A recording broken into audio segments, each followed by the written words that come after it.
Welcome back to the SQL Queries interview question series. In this video, we'll see this problem where PR represents a pattern drawn by Julia in R rows. So if we are putting P5, that means a pattern should be displayed in the 5 rows in increasing manner. So we need to write a query to print a pattern with 20 rows. So in each row, the star value will be increased and we need to display this pattern for 20 rows. We will use our earlier connect by approach. To build any query first we need to understand the logic behind it. Here we need to understand how this pattern is increasing. So if we'll see for the first row we have one star, one space. For the second row we have two star, two spaces. So the stars and spaces are increasing and is same as number of rows. So here first we will split this query and only write the query which will give us the number of rows. And then we will write the query to build the string which will give us star and space accordingly with respective to our number of rows. So let's first write the query to derive the number of rows by using connect by clause which we have used earlier in our second tutorial.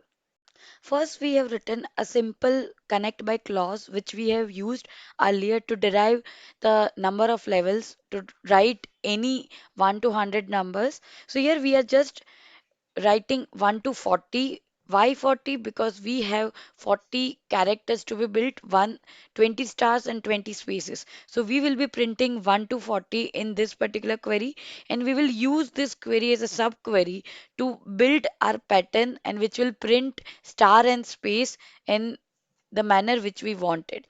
So here we will use rpet function to create a string where we will pad the star with space and star whenever the level is an even number. So whenever that particular level is even, at that time it will be padding the star and space after the star. So if we'll run the code, it will give us the exact result which we want. Similar types of pattern can be asked where we need to draw the pattern in the reverse order. So we can simply change our condition accordingly. Even it can be asked without space.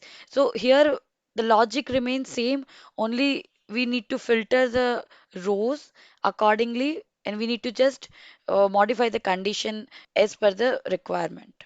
So if we'll see the example where we need to write the pattern in the reverse order, then only thing which we are changing is this statement where we are sorting of the level in the descending order as we want the pattern to be displayed in the reverse order.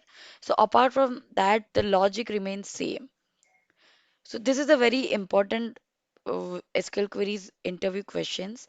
There can be a similar pattern needs to be derived and similar way we can use a RPED, LPED and connect by in that query to derive those patterns. You can find similar interview questions in coming videos. So stay tuned and please like, share and subscribe my channel.